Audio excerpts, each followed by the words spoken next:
Mark எழுதின சுவிசேஷம் 15ஆம் அதிகாரம் 21வது வசனம். மார்க் எழுதின சுவிசேஷம் 15ஆம் அதிகாரம் 21. சீரேனே ஊரானும் அலெக்சாந்தருக்கும் ரூப்புக்கு தகப்பனும் ஆகிய சீமோன் எனப்பட்ட ஒருவன் நாட்டிலிருந்து அவ்வழியே வருகையில் அவருடைய சிலுவை சுமக்கும்படி அவனிடத்தில் கெஞ்சி கேட்டுக்கொண்டார்கள். அப்படியே போட்டுக்கு பலவந்தம் என்ன நினைக்கிறீங்க? போட்டு தூக்குடா அப்படிங்கிறது.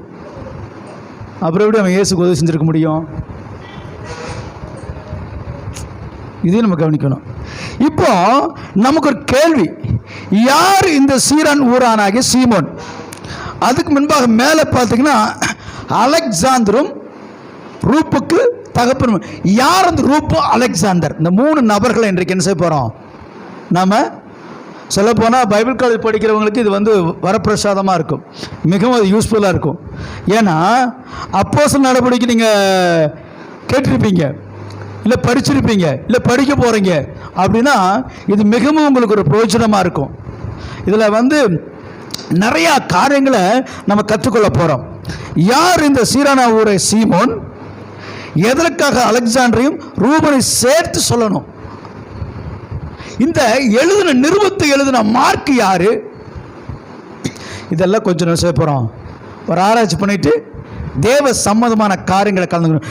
ஏன் எல்லாரும் எழுதுறாங்க, மார்க் வித்தியாசமாக எழுதுறான். சீரான் ஊரானை சீமோன் சிலுவை சுமந்தான் போடாம அவன் யாருக்கு பிள்ளை, அவன் யாருக்கு தகப்பன் அப்படிங்கிற ஒரு காரியத்தை அங்கே பதிவு செய்கிறாரு. ஏன் அந்த பதிவு அங்கே வருது அப்படிங்கிற காரியத்தை நம்ம பார்க்க போகிறோம். சீரேனே என்ற ஊர் வட ஆப்பிரிக்காவில் இருக்குது. எங்க இருக்குது? வட ஆப்பிரிக்காவில் இருக்குது. அது வட ஆப்பிரிக்காவுக்கு ஒரு ஊர்.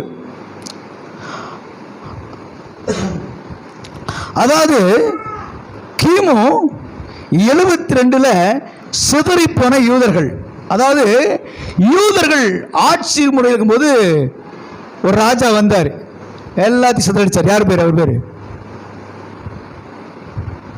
பாபிலோன் ராஜா வந்தார். அலெக்சாண்டர் இல்லம்மா, அவர் கிரேக்கர். இவர் என்ன பண்ணார்? எல்லாத்தையும் இந்த நாட்டை, யூத நாட்டை அழிச்சார். இறைமை எதிர்க்கிறான், எச்சரிக்கிறான். இவங்க கேட்கல யூதர்கள். இஸ்ரவேல் சிதறி போனாங்க பாருங்க. சிதறி போனவங்க பல நாடுகளுக்கு போனாங்க அப்படின்னு. அப்போ அப்படி பிரிந்து போகும்போது இப்போ எத்தனை கண்டம் இருக்குது நமக்கு? 8. ஒரு 8 கண்டம் இருக்கு. நம்ம 7 கண்டம் சொல்லியிருக்கிறோம். ஒரு கண்டத்தில் குடியிருக்க முடியாது, அதனால் அதை விட்டுருக்குறாங்க 8 கண்டம். ஆனால் அவர்கள் இருந்த காலத்தில் 3 கண்டம் தான் இருந்துச்சு. அப்போ நல்லா கவனிக்கணும். இந்த காரியங்களை நம்ம கவனிக்கும் போது உங்களுக்கு வரலாற்று காரியங்களாக இருக்கு. அப்படின்னாலே நான் உங்களுக்கு இதை பேசுகிறேன். அது என்ன கண்டங்களா அப்புறம் பின்னால் சொல்கிறேன். அப்போ இந்த கிமு 72 சிதறி போன யூதர்கள் போனாங்க ஒரு நாடு. அப்போ போகும்போது வட ஆப்பிரிக்காவுக்கு போன யூதர்கள் அங்கே இருந்தாங்க, தங்கியிருந்தாங்க. ஒரு 3000 பேர் போனாங்க. அதை பலிக்கிட்டாங்க, பெருகி. நம்மளால் எங்கே போனால் பலிக்கு பெருகிடுவாங்க. கோயம்புத்தூர் கொடுத்து வந்தார், பலிக்கிட்டார்ல. என்ன யோசிக்கிறார்? பலிக்கிட்டோமா அப்படின்னு. பலிகிருச்சுல, ஒரு ஆள் வந்துருச்சுல எச்சா. அப்போ எங்கே போனால் அவங்க இனவரத்தை என்ன பண்ணிட்டு இருந்தாங்க? பெருகி இருந்தாங்க யூதர்கள். இங்கே வேதம் சொல்லுது, வடாப்பிரிக்க குடியிருந்தவங்க யூதராக இருந்தபடினாலே யூதருக்கு ஒரு கட்டளை இருந்துச்சு. பேசாக் ஒன்று பண்டிகை வரும், அந்த பண்டிகைக்கு எல்லாம் அசம்பல் ஆகணும். பேசாக்னா என்ன? பஸ்கா பண்டிகைன்னு அர்த்தம். பேசாக் அப்படின்னா பஸ்கா பண்டிகை. இந்த பண்டிகைக்கு எப்படின்னா எந்த நாட்டில் இருந்தாலும் வந்துடுவாங்க. பக்கத்தில் இருக்கிறவங்க வருஷம் வருவாங்க. வெளியே நாளில் சிதறி இருக்கிறவங்க ஒரு 3 வருஷத்துக்கு டைம், 4 வருஷத்துமே அப்படி ஒரு டைம் வருவாங்க, வந்து பார்த்துட்டு போவாங்க. அப்படி போயிட்டு இருக்கிறவங்க அந்த காலத்தில் கப்பலோ ஃப்ளைட்டோ ட்ரெயினோ பஸ்ஸோ இல்லை, கப்பல் தான் இருந்துச்சு. தண்ணிக்குள்ளே போகிறது மட்டும்தான் இருந்துச்சு. அப்போ கழுதையை பிடிச்சி ஒட்டகத்தை பிடிச்சி வரணும். இப்போ இந்தியாவிலேருந்து ஒருத்தர் இஸ்ரேலுக்கு போனால் எத்தனை நாள் ஆகும்? கழுதையில் போனா இல்லை குதிரையில் போனா சிந்திச்சு பாருங்க. பண்டிகை போக முடியுமா? பண்டிகை அங்கே 2 மாதம் கொண்டாடுவார்கள் எருசலேமில். ஏன்னா தொடர்ந்து பண்டிகை நாட்களா இருக்கும். இதுல என்னன்னா எல்லா நாடுகளிலிருந்து வருவாங்க எருசலேமுக்கு. எருசலேமுக்கு தாத்தா வரான், என் மாமா வரான், என் அக்கா வரான், அண்ணன் தம்பி வர உறவுகளுக்காக காத்திருப்பாங்க அந்த பண்டிகை நாட்கள். இப்போ நம்மள ஒரு ஊருக்கு போவோம் பாருங்க, நம்ம சொந்த ஊருக்கு போவோம். அந்த நாட்களுக்கு அப்படியே கலகலப்பாக இருக்கும். அதெல்லாம் 300 கேட்டால் தெரியுமா, மாதம் மாதம் வருஷம் கேட்டால் போவாங்க. இங்கிருந்து குடும்பமாக போய் அங்கே ஒரு பிரியாணி அண்டாவை போட்டு சாப்பாடுலாம் செஞ்சு எல்லாத்தோட கொண்டாடிட்டு வருவாங்க, சந்தோஷமாக வருவாங்க. அது மாதிரி ஒரு நாடு விட்டு நாடு வராங்க. அப்போ கழுதையில் குதிரையில் புறப்படுறவன் எப்போ வருவான்? வந்து சேரக்கு 2 மாதம் ஆயிரும், 1 மாதம் ஆயிரும், 3 மாதம் ஆயிரும். இப்படி எல்லாம் புறப்பட்டு என்ன செய்வாங்க? எருசலேம் நோக்கி பயணம் வருவாங்க. வந்தவங்க 2 மாதம் அங்கே தங்குவாங்க. அப்படி தங்கி அந்த பண்டிகை கொண்டு வாங்க. ஏன்னா பஸ்கா பண்டிகை இல்லை, புளிப்புல் அப்பம் பண்டிகை, அசைவாடும் பண்டிகை, அப்படி ஒவ்வொரு பண்டிகை இருக்கும். இப்போ பெந்தகோஸ்தே பண்டிகையும் இருக்குது. இப்படி பல பண்டிகைகள் இருக்கு பாருங்க. பெந்தகோஸ் பண்டிகை இயேசுக்கு அப்புறம் தான் வந்துச்சு, 50ஆவது நாள் பெண்டகாஸ்ட் அப்படின்னு இருக்காது. சரி, அப்போ இவங்க எல்லாம் அந்த பண்டிகைக்கு திரளான கூட்டமாக வராங்க. அப்படி பல நாடுகளிலிருந்து வந்தாங்க. எந்தெந்த நாட்டிலிருந்து வந்தாங்கன்னு சொல்லி நீங்கள் ஃபுல்லாக தெரிஞ்சுக்கணும்னா அப்போஸ்தலர் 2ஆம் அதிகாரத்தில் 9லேருந்து நீங்கள் 11 வருஷம் பார்த்தீங்கன்னா பல நாடுகளிலிருந்து வருவாங்க. மத்திய கிழக்கு நாடுகளிலிருந்து, ஈரான்லேருந்து, ஈராக்லேருந்து, எருசலேமுக்கு பக்கத்தில் Lebanon, Syria, Turkey, America, Africa, சிரோனா, லிபியா, இத்தாலி, இப்படி எல்லாம் எங்கெங்கே இருக்கிறாங்களோ பெண்டிகாஸ் நாளில் வந்தாங்க. ஆனால் இங்கே 3 கண்டம் தான் இருக்குது. நான் சொல்றது புரியுதா? இப்போது அந்த பெண்டிகாஸ் நாளில் அத்தனை நாடுகள் வந்தாங்க. அதுக்கு முன்னாக 3 கண்டத்தில் இருந்தாங்க. அந்த 3 கண்டத்துலையும் பார்த்தீங்கன்னா ஆசியா, ஐரோப்பியா, ஆப்பிரிக்கா 3 கண்டம் தான் இருந்துச்சு அன்றைக்கு. இன்னைக்கு 8 கண்டங்கள்: ஆசியா, ஆப்பிரிக்கா, வட ஆப்பிரிக்கா, தென்னாப்பிரிக்கா, ஐரோப்பா, ஆஸ்திரேலியா, அண்டார்டிகா, ஒசானியா அப்படின்னு. அந்த ஒசானியா அப்படிங்கிற தீவில் தான் என்ன செய்ய முடியாது, குடியிருக்க முடியாது. இப்போ அப்படி ஒரு தீவு இருக்குது அப்படின்னு கண்டுபிடிச்சிக்கிறாங்க. இன்னும் இப்போ தீவுகள் அதிகமாக இருக்குன்னு கண்டுபிடிச்சிக்கிறாங்க, கண்டங்கள் அதிகமாகிட்டு இருக்குது. சரி, இப்போ இவங்க பண்டிகை கொண்டாடும்படி வரவங்க அழுக்கு துணியோடு அசிங்கத்தோடைய வருவாங்க. எருசலேம் வந்துட்டாங்க. இப்போ ரூமில் அங்கே வந்து அந்த லாட்ஜில் தங்கியிருப்பாங்க. விடுதிகள் அந்த நாட்களில் விடுதலை தங்கியிருப்பாங்க. தாய் தாப்ப உறவுக்கு வீடு இருந்திருக்கும். சில பேர் கூடாரம் போடுறான், டென்ட் அடிக்கிறான், இப்படி தங்கிட்டு இருக்கிறாங்க. இப்படி பண்டிகை கொண்டாடுகிற நாட்கள். சீரான் ஊரானாகிய சீமோன் அந்த பஸ்கா பண்டிகைக்கு வந்திருக்கிறார். இயேசு அந்த பஸ்கா பண்டிகைக்கு முன்பாக சிலுவையில் அறையப்படுவதற்கு பஸ்கா ஆடு அடிக்கப்படணும், கொண்டு போறாங்க. இப்போ நல்லா கவனிங்க, நான் சொல்ற ஒரு கதை மாதிரி கவனிங்க, நல்லா புரியும். இப்போ நல்லா கவனிங்க, சீரான் சீமோன் வந்திருக்கிறாரு. திரளான கூட்டம், ரோம போர் சேவகர், ரோம ரதிகள் எல்லாம் நிறுத்தி போறாங்க. அங்க ஒரு மனிதனை பார்க்கிறான். தாரையை கிழிக்கப்பட்டு ரத்தம் தலை உச்சம் தலை உள்ளங்கள் ரத்தம் வடிகுது, நடுங்கிக் கொண்டிருக்கிறார். முள்முடி சூட்டப்பட்டவராக தாரை அடிச்சு உடம்பு கிழிச்சிருக்கிறாங்க. 139 அடி அடிச்சு உடம்பெல்லாம் கிழிச்சு போட்டிருக்கிறாங்க. அவனால் நடக்க முடியல. அந்த கோல் முள்முடி சுட்டப்பட்ட கோல் அடிச்சு ஒரு முள்ளு கண்ணுக்குள்ள இறங்கி இருக்குது. அவனால் முடியாம சக்தி இழந்திருக்கிறார். ஒரு பார சிலுவை சுமக்கப்பட்டிருக்கு. அந்த பார சிலுவை சுமந்து அவரால் தூக்கி நடக்க முடியாம அநேக இடங்களில் விழுந்தார். கொல்கதா மலை நோக்கி பயணம் போய் கொண்டிருக்கிறார். அந்த கொல்கதா மலை என்பது ஏன் அந்த மலை வந்துச்சுன்னா, அந்த மலைக்கு கொல்கதானா கபரஸ்தலம் சொல்லுவாங்க, எலும்பு கூடு சொல்லுவாங்க. அந்த இடம் எப்படி ஆச்சுன்னா, அந்த மலையை வெட்டி தான் தேவாலயத்தை கட்டினார் சாலமோன். ஆகையால அந்த மலை குடஞ்சு விட்ட போல எலும்பு கூடு போல இருக்குமாமா. இப்ப ரத்த சொட்டு அவரால் நடக்க சிலுவை தூக்க முடியாதவராக உலகத்தின் பாவத்தை சுமக்கிற தேவ ஆட்டுக்குட்டியான ஆண்டவராக இயேசு கிறிஸ்து அந்த சிலுவை சுமக்க பலனற்றவராய் கீழே பல முறை விழுந்து விடுகிறார். அப்பொழுது அந்த சிலுவையை சுமக்க உதவி செய்வதற்கு யாருமே இல்லை. நான் சமுத்திரம் வரங்க அவருக்காக சொல்ல ஒரு நபரும் இல்லை. அந்த போர் சேவகர்களும் அதிகாரிகளும் பார்க்கிறாங்க, இந்த மனுஷனால இந்த சிலுவை தூக்கி சுமந்து கொண்டு போக முடியாது, இந்த சிலுவை சுமக்க யார் என்று சொல்லி ஆட்களை தேடிக்கொண்டு இருக்கிறார்கள். ஆப்பிரிக்காரர் எப்படி இருப்பாங்க? நீக்ரோஸ் பார்த்துருக்கீங்களா? நல்ல ஹைட்டு, நல்ல வெயிட், ஜகஜான இருப்பான். ஆனா வா அப்படிங்கிற தமிழ்ல பேசும்போது தான் ஹலோ அப்படி மாதிரி பேசுவான். பார்த்துருக்கீங்களா? அவன் வாயிலிருந்து பேச்சு வருமாக்கும், வாய்க்குள்ள பேச்ச வர அவன் நின்றுக்கணும். அப்படி அவன் வந்து எட்டி பார்க்குறான் கூட்டத்தில். சீரான் ஊரான சிவன் வட ஆப்பிரிக்கா இருந்தபடினாலே, அவன் யூதனா இருந்தனாலும் அவன் அந்த நாட்டில் வளர்ந்தபடினாலே அவன் கருப்பாக தான் இருக்கிறான், நீக்கிறோ போல தான் இருக்கிறான் யூதன். ஏன்னா அங்கே இருக்க தண்ணி வெப்பநிலையெல்லாம் அப்படி மாறிடுச்சு. அவன் நின்று பார்க்குறான் கூட்டத்தில். மிகவும் அருவருக்கத்தக்க ரத்தம், உடம்பு ரத்தம், துணியெல்லாம் அப்படியே ரத்த ஒளியை பார்க்கறதுக்கு அருவருத்தக்க ஒரு குஷ்டரோகியை போல ரத்தம் வடிந்து உடம்பெல்லாம் வருவதை போல ஒரு மனிதனை பார்க்கிறான். அருவருப்போடு எட்டி பார்க்கிறான். என்னடா கூட்டம், யாரோ சிறு சமுத்திரம் ஏதோ பண்றாங்கன்னு எட்டி பார்க்கிறான். அப்பொழுது போர் சேவகர்கள் ஒருவன் வாங்க அப்படிங்கிறான். அண்ணா எப்படி கேட்பான்? நீக்கிற சொல்லி பேசணும் பார்த்துருப்பீங்களா? அண்ணா அப்படின்னு கேட்டுப்பான். சலவை சுமன், நான் அதுக்கு சுமணும், அழ முடியாது, அவனால முடியல சும, அழ முடியாது, சுமடா அப்படின்னு சொல்லி பிளமத்துறாங்க. அவன் சந்தோஷத்தோட சிலுவை சுமந்திருப்பான், இயேசுவை பார்த்திருப்பான். என்ன பாவம் பண்ணான் இருந்தாலும் சிலுவைக்கு கொலைக்கு கொண்டு போறவங்க நாட்டில மிகவும் கொடிதான தண்டனைக்குரியவர்கள் தான் மரணத்துக்கு பாத்திரவார்கள். பெரிய தப்பு செஞ்ச மரணத்துக்கு பாத்திரவங்க. இவன் என்ன பாவம் பண்ணான்னு சொல்லி அற்பமா இயேசுவை பார்க்கிறான், அருவருப்பாய் பார்க்கிறான். அவனுக்கு பலி செலுத்த வந்தவன் புது ட்ரெஸ் போட்டிருக்கிறான், அட்டகாசமா நம்மளால சர்ச்சுக்கு டக்குன்னு பண்ணி அப்படியே வருவாங்க.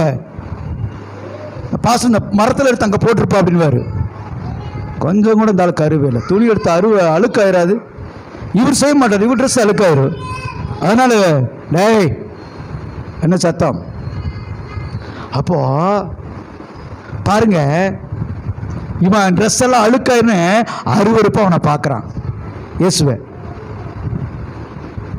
இப்போ நம்ம தூக்கசன சமமா நம்ம அங்கே வெளியே போயிட்டு இருக்கிறோம். அந்த டிச்சில் விழுந்துட்டு அவனை தூக்கி வைப்பா, அவனுக்கு உதவி செய்யணும்னு செய்வான். நான் கொஞ்சம் நீட்டாக இருக்கிறேன், நீங்கள் வேற யாரை சொல்லுங்க அப்படின்னு சொல்லுவோம். இவன் அப்படி தான் வந்திருக்கிறான், பண்டிகை கொண்டாடு பண்ணி வந்திருக்கிறான். அவரை பார்க்கிறான், அவர்னால் நிற்க நிலை கொள்ள முடியாத அளவுக்கு அப்படியே விழுந்து கிடக்கிறார். அந்த சிலுவையை அவன் சுமக்க ஆரம்பிக்கிறான். ஆரம்பிக்கும் மனநலம் எப்படி இருக்கும்? இவன் செஞ்ச பாவத்தை நான் சுமக்கிறேன், இவனால நல்லா இருப்பானான்னு ஆண்டவரை திட்டியிருக்கிறான். போசவனை பார்த்து பண்ண நான் தான் உனக்கு கிழிச்சவன், நான் கிடைச்சனா என்ன பார்த்து சார் எத்தனை பேர் இருக்கிறான் பாரு அப்படின்னு இருக்கலாம். ஏன்னா அந்த சிலுவை சுமப்பதற்கு நல்ல திடகாத்திரமான ஆள் வேணும். அப்படின்னா ஏசு எப்படி இருந்திருப்பாரு? நல்ல திடகாத்திரமாக தான் இருந்தவர். அவனால் பலன் இல்லை, ரத்தமெல்லாம் கொட்டிட்டு இருக்குது, அவனால் நிலையற்றவராக இருந்தார். அப்படி இருக்கும்போது அந்த சிலுவையை சுமக்க ஆரம்பித்தான். அந்த சிலுவை சுமந்து போய் கொண்டு இருக்கிறான் என்று சொல்லி பார்க்கிறோம். அப்போ அந்த சிலுவையை சுமந்து கொண்டு போகும்போது பல முறை அவர் விழுந்தத ஜனங்க பேசுறத சிலுவை சுமந்துட்டே கேட்கிறான். அவனால் நடக்க முடியும், கீழே விழுகிறாரு. இவன் திரும்பி பார்க்குறான், ஏன்னா அவர் ஒரு கை பிடிக்கிறார், இந்த சிலுவைக்கு ஹெல்ப் பண்ணலான்னு கரெக்டாக தூக்கிட்டு போனோம். அப்படி தூக்கிட்டு போகும்போது அந்த ஜனங்கள்லாம் ஐயோ எந்த குற்றமும் செய்யாதவர் வேறு, இந்த மனிதனை இப்படி கொண்டு விட்டார், இப்படி பாடுபடுத்துறார்களே, இவர் உத்தமர் அல்லவா, நீதிபதி சொல்றாங்க. இவன் அது சிலுவை சமந்துட்டு யோசிக்கிறான். அப்படின்னு போர்ச்சவர்கள் தவறாக நியாயம் தீர்த்து விட்டார்களா, தவறாக தண்டித்து விட்டார்களா? இந்த மனுஷனை எல்லோரும் நல்லவராய் சொல்லிக் கொண்டிருக்கிறார்களே, என்ன செய்வது ஒன்றும் தெரியாதவனாக திக்கற்றவனாக அந்த சிலுவையை சுமந்து கொண்டு அப்படியே எல்லாத்தையும் ஜனங்களையும் பார்க்குறான். பார்த்து போய் அந்த கொல்கதா மேட்டு கொண்டு போயிடுறான். இப்போ சிலுவை இறக்கி வச்சுட்டு இவனும் மனுஷன்தான், கொஞ்சம் டயர்டாகி உட்கார்றான். இயேசுவை ஆணியில் அடிப்பதை பார்க்கிறான். அவனால் ஜீர்ணித்துக் கொள்ள முடியல. அந்த குடும்பம் ஐயோ அப்படிங்கிறான். முடியல அவனால. இப்படி அவரை கொல்றார்களே, இப்படி சிலுவையில் அறைகிறார்களே, ஐயோ என்று கலங்கி கொண்டிருக்கிறாரு. சிலுவையில தூக்கி தொங்கும் போது இயேசு ஒரு வார்த்தை சொன்னார், பிதாவே இவர்களை மன்னியும் என்று சொல்லி. அவன் அப்படியே ஒட்டைறான். என்னடா ஆணி வச்சு அடிக்கிறான், அவர் சிலுவையில கொடுமை இவரை அடிச்சு கொடும்படி சிலுவை அவனை மன்னிக்க சொல்றாரு. இது என்னையா மனுஷவரு? அவரை நோக்கி பார்க்கிறார். சிலுவையில் அவரை பார்க்கிற போது, பிதாவே இவர்களை மன்னி சொன்னது மட்டும் இல்லாமல் இவர்கள் செய்கிறது இன்னதென்று அறியாதிருக்கிறார்கள், தண்டிச்சிடாதீங்க ஆண்டவரே எக்ஸ்பிளைன் பண்றத பிதாவிடத்துல இவன் கேட்ட உடனே யோசிக்கிறான், இந்த புனிதரையா, இந்த ரட்சகரையா நான் தவறாய் பேசினேன் அப்படின்ட்டுக்கிறான். விழாவில் ஈட்டி குத்துறாங்க, குத்து ரத்தம் வருது, தண்ணி வருது, பார்க்கிறான். 100க்கு அதிபதி சொல்லுகிறான், இவர் உத்தமர், இவர் நீதிபரன் என்று சொல்லுகிறான். இதை கேட்ட சீரான் ஊரானாகிய சீமோனுக்குள்ளாய் ஒரு மாற்றம் நிகழ்கிறது மனதுக்குள்ளாய். இவர் யாருங்க என்று விசாரிக்கிற போது, இவர்தான் மேசியா என்று ஒரு சிலர் சொல்லுகிறார்கள், ஒரு சிலர் சொல்ல இவர் தீர்க்கதரிசி என்கிறார்கள், சிலர் போதகர் என்று சொல்லுகிறார்கள், சிலர் தேவனா நீதியை வாழ்ந்த நியாயாதிபதி என்று சொல்லுகிறார்கள். எல்லாற்றையும் கேட்டுக்கொண்டு அவன் மனதில் குழப்பத்தோடு என்ன செய்வது என்று சொல்லி மிகவும் கலைத்தவனாக ஆண்டவரை பார்க்கிறான். அந்த கருணை கண்ணை பார்க்கிறான். தன்னை தண்டித்த மேல் அவர் கோபம் கொள்ளவே இல்லை. தன்னை காரி உமிழ்ந்தவனை மன்னிக்கிற இனத்திலே பார்த்தார். தன்னை சிலுவையிலே அறைந்தவனை அன்புள்ள உள்ளத்தோடு பார்த்தார். தன் நேசிப்பும் அவனுக்காக இருந்தார். இவர்கள் மத்தியில் தாயை விட்டு விடாதபடி, தன் தாயை புறக்கணித்து விடாதபடி, தன் தாயை நேசிக்கும்படி அன்பின் சீசனிடத்தில் ஒப்படைப்பதை பார்க்கிறார். உள்ளம் உடைக்கப்பட்டு அழுகிறான். அவரை சொந்த இரட்சகராக ஏற்றுக்கொள்கிறான். இயேசு கிறிஸ்துவை. கண்பான தேவ பிள்ளையே, இந்த இயேசு உனக்காக அடிக்கப்பட்டார், உனக்காக ரத்தம் சிந்தினார், உன்னுடைய பாவத்தை சுமந்தார், உன் அக்கிரமங்களை சுமந்தார், உன் மீறலை சுமந்தார் என்று உணர்வு உனக்குள் இருக்குதா? உணர்வு இருக்குமானால் நீ அவருக்காய் வாழ்வாய், அவருக்காய் வாழ்க்கை ஒப்புக் கொடுப்பாய். அந்த சிலுவையை சுமந்தவன் மனம் மாறினானால், அந்த சீரான் ஊரான் சீமானுக்காக அவர் எதுவும் செய்யவில்லை. அவர் மரித்தாதான் ரத்த கழுவுப்படும் அவபாவத்தையே. ஆனால் நமக்காக பாவத்துக்காக அடிக்கப்பட்டவருக்கு நாம் என்ன செய்திருக்கிறோம்? 1 மணி நேரம் ஜெபிக்கலாம், நேரமில்லை. ஒரு பிரேயர்ல கலந்துக்கலாம், நேரமில்லை. இயேசுவின் அன்பை சொல்லலாம், நேரமில்லை. அவன் சொல்ல வெக்கமா இருக்கு, தேவனுடைய உடன்படிக்கை நிறைவேற்ற தவறக்கணும், அதெல்லாம் முடியாதுங்க, ஏன் இஷ்டப்படி தான் வாழ்விடுறோம். இந்த ராத்திரி இரவிலே நம்முடைய ஜீவன் எடுத்துக்கொள்ளப்படுமானால் நம்ம எங்கே போவோம்? இந்த சீரன் ஊரானாகிய சீமோன் இப்போ பண்டிகைலாம் முடிஞ்சிருச்சு, கொண்டாடி இருப்பான். சிந்திச்சு பாருங்க, அப்படியே மூளையில் விரத்தி பிடிச்சவனாட்டு உட்காந்துருந்துருப்பான். இயேசு சிலுவையில் அரைஞ்சிட்டாங்க. சீசரத்தில் பார்த்துருப்பான். சீசரெல்லாம் துக்கமாக இருப்பாங்க. இந்த பண்டிகை நாட்களுக்கு முன்பாக இந்த சம்பவம் நடந்து கொண்டு இருக்குது. பஸ்கா பண்டிகை ஆரம்பிச்சிச்சுன்னா பண்டிகை லைனாக வந்துடும். இந்த பண்டிகைக்கு முன்பாக துக்கம். 3ஆம் நாள் சிலுவையில் அரைக்கும்னால பண்டிகை நாட்கள் சிலுவையில் இறக்கிட்டாங்க. இது அதுக்கப்புறம் அப்போஸ்தலர்களுக்கு நீ படத்துக்கு போய்க்கலாம். இப்போ இவன் ஊருக்கு போகிறான், இவர்களுக்கு இந்த சொந்த ஊருக்கு போகிறான். போனால் அங்கே அவனுக்கு மனைவி 2 குழந்தைங்க இருக்கிறாங்க. அதில் ஒருத்தர் பேர் அலெக்சாந்தர், 2வது பேர் ரூபஸ். இந்த 2 பேர் மகனுங்க. இவன் தன் சுவிசேஷத்தை சொல்ல ஆரம்பிக்கிறான். இயேசுவின் அன்பை சொல்லுகிறான். அவள் மனைவி ஏற்றுக்கொள்ளுகிறாள். ஏன்னா போறக்குள்ள எல்லா டீல்ஸும் சம்பாரிச்சிட்டாங்க. இவர் தான் மேசியான்னு தெரிஞ்சுட்டான். சுவிசேஷத்தை அறியப்பட்ட சீசத்தை தெரிஞ்சுக்கிட்டான். நேராக போய் மனைவி சொல்றான், நமக்காக மேசியா அடிக்கப்பட்டுட்டாரு, பஸ்கா பலி ஆயிருச்சு, ஆடு அடிக்கப்பட்டு விட்டது, நம்ம ரத்தத்தை மீட்க ரத்தம் சிந்தப்பட்டது, நமக்காய் பலியாகப்பட்டார், பஸ்காவாய் கிறிஸ்து அடிக்கப்பட்டார் வேதம் சொல்லுது. அங்க நொறுக்கப்பட்டவனாக மிகவும் சோர்ந்து போனவனா இருந்தவன் தன் மனைவிடத்தில் போய் சொல்லும் போது, ஓ இவர்தான் மேசியாவோ, நமக்காய் பலியான, ஆமா அவரை சிலுவையில் அறையில் கொண்டு போன அந்த சிலுவை நான் தான் சுமந்தேன், என்ன பலவந்தம் பண்ணாங்க. அப்படியா? 2 மகனும் கேட்கிறார்கள். இப்ப 3 பேரும் இயேசு கிறிஸ்துவை எங்க இருந்தாங்க? எந்த நாட்டில் இருந்தாங்க? வட ஆப்பிரிக்கால.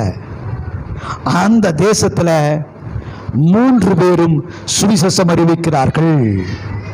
முதல் மிஷனரி யாரு? வட ஆப்பிரிக்காவின் முதல் மிஷனரி அப்போஸ்தலன் கூட சொல்லல, அவர் சொல்ல போலாம். அங்க போய் சுவிசேஷம் அறிவிக்கிறாங்க. அந்த நாட்டுக்கு அறிவிக்கும் போது அநேகர் ஏற்றுக்கொண்டார்கள். யூதர்கள் அநேகர் அவரை விரோதம் எழும்பி அந்த சீரன் ஊரானாகிய சீமோனை சீரன் ஊரிலே கொன்று விடுகிறார்கள். அங்கே அவர் மரித்து போய் விடுகிறார். இது சரித்திரம், பைபிளில் தேடாத. மரித்தவுடன் அவருடைய மனைவி, அவருடைய 2 பிள்ளைகள், ரூபஸ், இவங்க 2 ஊர் விட்டு புறப்பட்டு ஜனங்களுக்கு பயந்து அவங்களோட இயேசு ஏற்றுக்கொண்டாங்க பாருங்க. அந்த குரூப் அப்படியே வந்து எபேசுக்கு வருது, எபேசிய பட்டணத்துக்கு வருது. எபேசிய பட்டணத்தில் வந்து அங்கே அவர்கள் தங்கி அங்கே இயேசுவை அறிவித்து ஊழியம் செய்கிறார்கள். இப்போ அப்போஸ்தலனுடைய வாசிக்கலாமா? 19 அதிகாரம் 32, 34.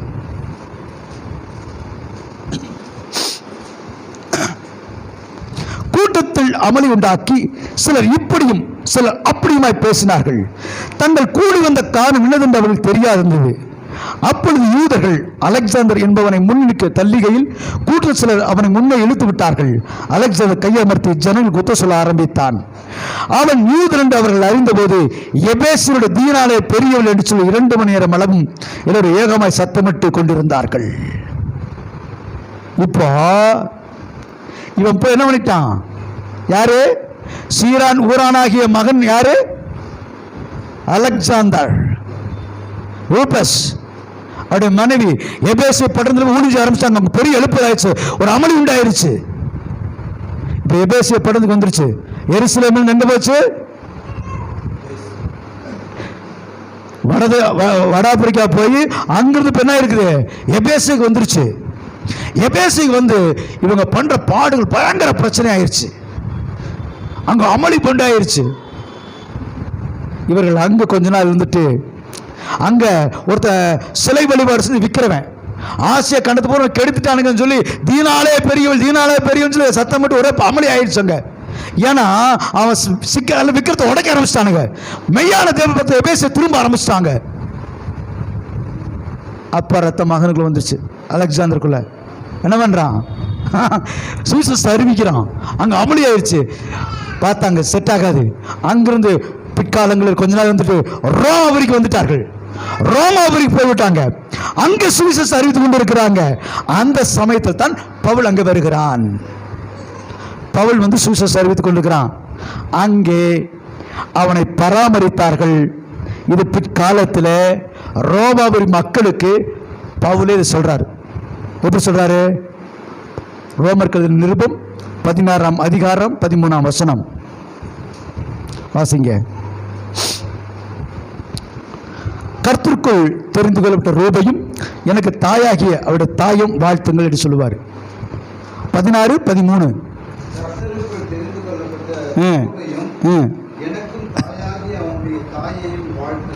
ஏன்னா பவுல் அங்க தங்கியிருந்த நாட்கள்ல அவனை பராமரிச்சது அவங்க தான். சாப்பாடெல்லாம் கொடுத்து ரோமாபுரியில இவன் சுவிசேஷம் அங்க வீட்டுக்கு அவளை எதுக்கு வந்த? ரோமாபுரிக்கு எதுக்கு வந்தான்? ஹவுஸ் அரெஸ்ட் தெரியுமா உங்களுக்கு? அவன் ஹவுஸ் அரெஸ்ட்ல இருக்கிறான். அப்போ அவனுக்கு சாப்பாடெல்லாம் கொடுக்கணும். இவங்க வீட்டில் வச்சு இவங்க அங்கே போய் செட்டில் ஆயிட்டாங்க. இவங்க வீட்டில் பவுலை தங்க வச்சு சாப்பாடெல்லாம் கொடுக்குறாங்க.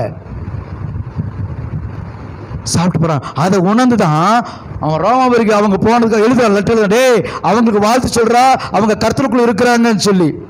இதை எப்படி மார்க்குக்கு தெரியும் அப்படின்னா, மார்க்கு பவுலோட கூட இருந்து ஊழியம் செஞ்சவன். இந்த மார்க் யாருன்னா பர்னபாவுடைய அக்கா பையன். பைபிள் ஒவ்வொரு நபருடைய வம்சமும் தெரியணும். சும்மா பைபிள் படிச்சு போயிடக்கூடாது. இதுக்கு தான் பைபிள் காலேஜ் படிக்கணும்னு சொல்கிறது, இதுக்கு தான் பைபிள் காலேஜ் சேரணுங்கிறது. படித்தா புரியும், அது புரியும் என்ன பேசும் பிரயோஜனம் கிடையாது. அப்போது இந்த மார்க்கு பர்னபா விட்டுட்டு போயிடறான். பின்பா காலங்களில் மார்க் வந்து பவுலோட சேர்ந்து அவரோட ஊழியம் செய்கிறான். அதனால தான் மார்க்கு அந்த பவுல் இந்த சம்பவத்தில் பார்த்து எழுதுறான்னு சொல்லி பார்க்குறோம். இப்போ மார்க் ஏன் அந்த அப்படி எழுதுனான்? முதல் வசனத்தில் என்னன்னு, சீரான் ஊரான சீமோனின் வாசிங்க மார்க்கு.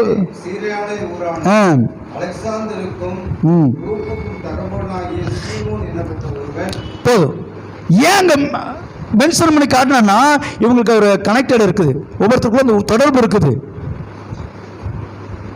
அப்படின்னா அவன் சிலுவையில் மரிப்புக்கு முன்பாக தேவனால் முன்குறிக்கப்பட்டவன். யாரு? சீமோன். அப்படியானால் ஆலயத்துக்கு வந்திருக்க நீயும் முன்குறிக்கப்பட்டவன். தேவனால் நினைச்சுக்கலாம், நான் சும்மா சர்ச்சுக்கு வந்தேனே, நீ வேலை செய்யலைனாலும் பிள்ளைகள் செய்ய வைப்பேன். தேவன் வல்லமுடையவராகிறாரு. உன்னை கொண்டு வித்து ஒரு நாள் கீழே வெறுமையா போகாது. அவன் ரத்த பலிய முதல் ரத்த சாட்சியை மறித்தான் சொல்லலாம். சிலுவை சுமந்தவன் அங்க பலியாகிறான். இயேசு மறித்ததுக்கு அப்புறம் தான் ஸ்தேவான ரத்த சாட்சின்னு சொல்றாங்க. ஆனா முதல் ரத்த சாட்சி இப்ப யாரு? சிந்திக்க வேண்டியதா இருக்குதா? ஆகிய கண்பானவர்களே, சும்மா பண்டிகை பார்க்க வந்தவன் தேவ திட்டத்துக்குள் இருப்பானால், சும்மா சபைக்குள்ள வந்த உனக்கு தேவ திட்டம் இருக்குமா இருக்காதா? நாங்கள் வெள்ளிக்கிழமை தியானிச்சு ஒரு காரியம் பேசும்போது முன்குறிக்கப்பட்ட காரியம் சொன்னாங்க. நான் போகும்போது அவர் சொன்னேன், ராஜமேன்மைக்கு முன்குறிக்கப்பட்டவர்னு சொன்னேன். இப்ப சொல்றேன், ராஜாவின் வேலைக்கு முன்குறிக்கப்பட்டவர்கள். அப்ப ராஜாவுடைய வேலை செய்வதற்கு தெரிந்து கொள்ளப்பட்ட ராஜாக்களும் ஆசாரிகளும் இருக்கக்கூடிய தேவன் விரும்புகிறாரு. ஆகிய கண்பானவர்களே, சிலுவையை சுமந்தவன் மனசுக்குள்ள மனம் திரும்புதல் இருக்குமானால், உன்னை சுகந்த தகப்பனுக்கு உனக்குள்ள ஒரு மாற்றம் வரலையே, இன்னும் கோபம் தீரலையே, இன்னும் எரிச்சல் போகலையே, இன்னும் மன்னிக்கிற சுபாவம் வரலையே, இன்னும் நமக்குள்ள போய் இன்னும் நிறைய ஏமாத்துறோம், நம்ம வஞ்சத்துக்கிறோம், நமக்குள்ள எவ்வளோ குறைகள், நம்ம எவ்வளோ தவறு செய்கிறோம், எல்லாத்தையும் பேசுகிறேன். நீங்கள் உடனே என்னை பாதி நோ என்னை சேர்த்து நான் எப்பவுமே பேசுவேன். நம்ம ஆண்டவருக்கு என்ன தியாகம் பண்ணிட்டோம்? ஆண்டவருக்காக நேரம் ஒதுக்க முடியல, நேரம் கொடுக்க முடியல, தேவனுடைய அன்பை சொல்ல முடியல. வளவளவளனுக்கா மட்டும் வெட்டி நாய மணிக்கணக்கா பேசுறோம், மேன்மையை பெருமையை மைக்க பிடிச்சி பேசணும் ஆசைப்படுறோம். அதை பண்ண ஆனா உன்னால எத்தனை ரட்சிக்கப்படுதுன்னா போகுது நமக்கு. அந்த சிலுவை சுமந்தனாலே வட ஆப்பிரிக்கா மக்கள், இன்னைக்கு தென் ஆப்பிரிக்கா மக்கள், லெபனான் அந்த சுட்டு பட்டம் எல்லாம் பாருங்க என்ன செஞ்சிட்டாங்க, ரட்சிக்கப்பட்டாங்க. எபேசருக்குள்ள புருஷரை இழந்தவோ பலியானவோ தப்பிச்சு உயிர் பிடிச்சு வந்தவோ போதுங்க சாமி, இந்த இயேசு நமக்கு வேண்டாம் ஒதுங்கி போய் நிக்கல. இன்னைக்கு அநேக மிஷனரிகள் மனைவிமார்கள் தன் கணவனை பலியாய் கொடுத்து விட்டு அந்த ஊழியத்தை தொடர்ந்து வந்து கொண்டிருக்கிறார்கள். ஊழியத்துல மனைவி நிறுத்த வைக்கப்படுற, உன் பிள்ளையை நிறுத்த வைக்கப்படுற, உறவு நிறுத்த வைக்கப்படுற, நீ தேவனுக்கு மன்னிக்க வைக்கப்படுற. சிந்திச்சு பாருங்க. இன்னைக்கு ஒரு மனம் திரும்ப நமக்கு வரட்டுங்க, ஒரு மாற்றம் வரட்டுங்க. இம்மைக்காக மாத்திரம், நம்ம உதவிக்காக மாத்திரம் இறைவனை தேட வேண்டாம். ஏன் தெரியுமா? அவர்கள் நம்ம அன்னானியும் தேடுறாங்க. அன்னானிகள் யாரு? தேவனை அறியாதவர்கள் தேடுறாங்க. நாளைக்கு உண்ண சாப்பாடுக்கு, தங்கருக்கு, பணத்துக்கு, பொருளுக்கு அன்னானிகள் நாடி தேடுறாங்க. நீ அன்னானி அல்ல. உனக்கு ரத்தம் சிந்திருக்கிறாரு. அவர் ரத்த நீயே, அவர் வித்து நீயே. ரத்தத்தினால ஜென்மித்தவர், வித்தினால ஜென்மித்தவர் சொல்றாரு. இப்படி அவருக்கு நீ மனம் திரும்பு, அவருக்கும் வாழ்க்கை கொடு, அழைப்பு கொடுக்கிறாரு. அவர் பட்சமா வா, 1000 காரணம் சொல்லாத. ஊழியம் செய்வதற்கு தேவனுடைய அன்பு சொல்லுக்கு 1000 காரணம் சொல்லாத. தேவனுடைய காரியத்தை அனுபவிக்கு 1000 காரியம் சொல்லாத. No excuse. மனம் திரும்பு, மனம் திரும்பு. ஒரு தீர்மானம் எடுந்து காலவெளியில தேவனுடைய ஆவியானவர் விரும்புறாரு, ஒரு தீர்மானத்தை விரும்புறாரு. உன்னை கொண்டு ஏதோ செய்ய விரும்புறாரு. நீ முதலாவது தேவனுடைய ராஜ்யத்தின் நீதி தேடிப்பாரு. நீ விரும்புற காரியம் உன் காலுக்கீழ கிடக்கும், உன் காலுக்கீழ கிடக்கும். நீ அதை மேற்கொள்வா. நீ அதை தேடி ஓட மாட்டேன். அவன் காலுக்கீழ காத்துக்கணும், நாயை போல காத்துக்கணும் ஆசீர்வாதம். நீ ஆசீர்வாதம் தேடி ஓடாத. எனக்கு அன்பானவர்களே, அநேக வேளையில மாம்ச முயற்சி நம்ம தோத்து போயிடுறோம். இவன் தன் மனைவிட்டு சொல்றான், அவருடைய சிலுவை சம்பந்தம் தான் சொன்னான். அந்த மனைவி அந்த சிலுவை சம்பந்தத்தை பார்க்கல, ஆனா புருஷனை நம்புனா. என் ஆண்டவர் ரட்சகர் அடிக்கப்படுறதுக்கு சீமை சமைக்கும் போது நீ கூட போனீங்களா, சுமந்தீங்களா? அப்படியா? ஓ, அவனுடைய உள்ளத்தை பார்க்கிறா, அவனுக்குள்ள ஒரு மாற்றத்தை பார்க்கிறா. உனக்குள்ள மனைவி மாற்றத்தை பார்க்க வேண்டும். உன் புருஷன் மனைவி மாற்றத்தை பார்க்க வேண்டும். உன் பிள்ளைகள் மாற்றத்தை பார்க்க வேண்டும். உன் தாய் தகப்பன் மாற்றத்தை பார்க்க வேண்டும். அதுதான் மனந்திருக்கேற்ற கனிகள். அதெல்லாம் ரசிக்கப்பட்டு தண்டு அடிச்சுட்டு எவ்வளோ சினிமாக்காரன் ஒரு வண்டியில் ஏறிட்டு ஜெயிலுக்கு போறேன்னு சொன்ன மாதிரி நான் ரசிக்கப்பட்ட கிறிஸ்தவங்க சொல்ல தெரியாத. பாஸ்ட் படம் பார்ப்பார போல இருக்குது. பார்த்து அவர் சீன் பார்த்தேன். அது கடவுள் ஏன் பார்க்க சொல்ல இப்போ தான் தெரியுது. இந்த நேரத்துக்கு பயன் ஆகுது. நிறைய பேர் நீங்களும் சீன் பார்க்குறீங்களா, அப்போ தெரிஞ்சுக்குவீங்கள்ல. எனக்கு அன்பானவர்களே, உன்னை ஒப்பு கொடுக்காம ஆசீர்வாதனை தேடி வராது. தேவனுக்கு ஒப்பு கொடு. ஆதிலிருந்த அன்பை விட்டுட்ட, ஆதிலிருந்த ஜப வாழ்க்கை விட்டுட்ட, ஆதிலிருந்த உடன்படிக்கை மீறிட்ட, ஆதிலிருந்த தேவனுக்கு ஆகிருந்த அவர் சத்தத்தை கேட்டுட்டு இருந்த. இப்ப சத்தத்தை கேட்க முடியல. அவரோட பேசிட்டு இருந்த, அவர் பேச முடியல. அவரை பார்த்துட்டு இருந்த, அவரை பார்க்க முடியல. அவர்கிட்ட நன்மை பெற்றுக் கொள்ள அதை பெற்றுக்கொள்ள முடியல. நீ மேன்மையா இருந்த, இப்ப மேன்மையா இல்ல. எங்கேயோ தொலைச்சிட்டியாப்பா. அவர் தன்னைத்தானே வெறுத்து தன் சிலுவை சுமந்து கொண்டு என்னை பின்பற்றி வா என்று சொன்னார். இருக்கிற பாடுகளோடு, இருக்கிற வேதனைகளோடு, இருக்கிற கண்ணீரோடு அவர் பின்னே வா. அவர் பின்ன வந்து பாரு. அவர் பின்னணி வரும்போது உன் பாரங்களை லகுவாக்குவார். ஒருவேளை சீரான் ஊரானாக சீரோனியா ஊராகிய சீமோன் வந்து ஒருவேளை மரிக்கும் போது பரலோகத்தில் ஆண்டு நின்றுப்பாரு. என் சிலுவை சுமக்க நின்னவன் நான் இவனை சுமக்க போறேன், ஒருவேளை இறங்கி வந்திருக்கலாம், தூதரை அனுப்பியிருக்கலாம். அன்பான மகனே, மகளே, அன்பான சகோதர சகோதரியே, இந்த நேரம் உன்னை ஆண்டு சுமக்க விரும்புகிறார். உன்னை ஏந்த விரும்புகிறார். உன்னை காக்க விரும்புகிறார். அவர் சிலுவை என்ன தெரியுமா? அவர் பாடுகளை மற்றவருக்கு சொல்லு. அவர் உனக்கு அடிக்கப்பட்டார் என்று சொல்லு. உன் பாவத்துக்காய் மறிக்கப்பட்டார் இயேசுவின் அன்பை சொல்லு. இயேசு கிறிஸ்துவின் அன்பை சொல்றத தவிர வேற அன்பு. நான் ஒருத்தர் லவ் பண்றேன், கண்டவண்டி எல்லாம் சொல்றேன். அவ சொல்றா நான் இவனை லவ் பண்றேன், கண்டவண்டி எல்லாம் சொல்றா. கொஞ்ச நாள் ரெண்டு பேர்த்தோட வாழ்க்கை அசுத்தமாகி கோவை பட்டணத்தில் மறிச்சது போல பிரச்சனையான போல அசுத்தமாகி விடுகுது. உனக்காக நீ கெட்டவனா இருக்கும்போது, தீயவனா இருக்கும்போது உன்னை தண்டித்து ஒதுக்காதபடி, வெறுக்காதபடி. சில நாள் ஊழிக்காரங்களோட ஒதுக்கி வச்சிருவான். என்னாலும் எப்படி திரும்ப போவா அப்படின்னுவான். ஆனால் ஒரு நாள் ஒதுக்காதவர் நம்முடைய ஆண்டவராக இயேசு கிறிஸ்து. ஆமென். அவர் நம்மை நேசிக்கிறவர். அந்த சீரனூரானாகிய சீமோன், அந்த சீமோன் நம்ம இருப்பான். மனைவி சொன்ன மனைவி பிள்ளைகள்லாம் கேட்ட உடனே அவர் உள்வாங்கினாங்க. அப்படியே ஜனங்களுக்கு சொன்னாங்க. இன்றைக்கு நான் உங்களுக்கு சொன்ன சத்தியத்தை உள்வாங்கியிருப்பீர்கள் விசுவாசிக்கிறேன். நீங்களும் இயேசு கிறிஸ்துவின் அன்பை மற்றவர்கள் சொல்லுவீங்க நினைக்கிறேன். இயேசு கிறிஸ்துவின் அன்பை விட விலையேற பெற்ற அன்பு உலகத்தில் இல்லை சகோதரா, இல்லை சகோதரி. நீ விரும்புகிற, லவ் பண்ணுற, இல்லை நேசிக்கிற, ஒரு தொழிலை லவ் பண்ணலாம், ஒரு பிஸ்னஸை லவ் பண்ணலாம், ஒரு படிப்பை லவ் பண்ணலாம், உன் எதிர்கால ஃபியூச்சரை நீ லவ் பண்ணலாம். இப்படி எது வேணா லவ் பண்ணலாம். அன்பு சொல், லவ் மீதிங்க அன்பு அதை செலுத்துற இப்படியா வரணும் நினைக்கலாம். ஆண்டவர் மேல லவ் பண்ணி பாரியா, அதெல்லாம் காலு கீழே கிடக்கும். காரணம், சர்வ லோகத்தையும் படைத்தவர், உலகத்தின் பாவத்தின் சிலுவை சுமந்த ஆண்டவர் இன்றைக்கு உன்னை சுமக்க ஆயத்தமாக இருக்கிறார்.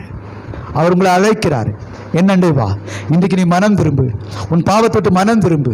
இன்றைக்கு பாவத்தொட்டு மனம் திரும்ப அழைக்கிறார். உன் குற்றம் குறை சமுத்திர சொல்லு, நான் மன்னிக்க தயப்படுத்துவாக்க, உன்னை தண்டிக்கிறவர் அல்ல, உன்னை ரட்சிக்கிறவர், உன்னை மீட்கிறவர் என்று சொல்லி அவர் தன்னை ஒப்பு கொடுத்தார். நீங்க அவருக்கு ஒப்பு கொடுங்க. இனிமேல் குற்றம் செய்ய மாட்டேன், குறை சொல்ல மாட்டேன், உமக்காக வாழ விரும்புகிறேன், உண்மையா இருக்கிறேன், சபைக்கு உண்மையா இருப்பேன், என்னோட ஊழியத்தில் உண்மையா இருப்பேன், என் குடும்பத்தில் என் கணவன் மனைவிக்கு நான் உண்மையா இருப்பேன், என் பிள்ளைகளுக்கு நான் உண்மையா இருப்பேன், என்னோட உறவுகளுக்கு நான் உண்மையா இருப்பேன், என்னுடைய எல்லா இடத்துலையும் வேலை செய்யறதும் கூட உண்மையா இருப்பேன். ஆண்டவரே, உண்மையுள்ள மனிதன் பரிபூர்ணமான ஆசீர்வாதங்களை பெறுவான். ஆகிய சிலுவை எடுத்து அவரை பின்பற்றுவோமா? கண்களை மூடி ஒப்புக் கொடுப்போம்.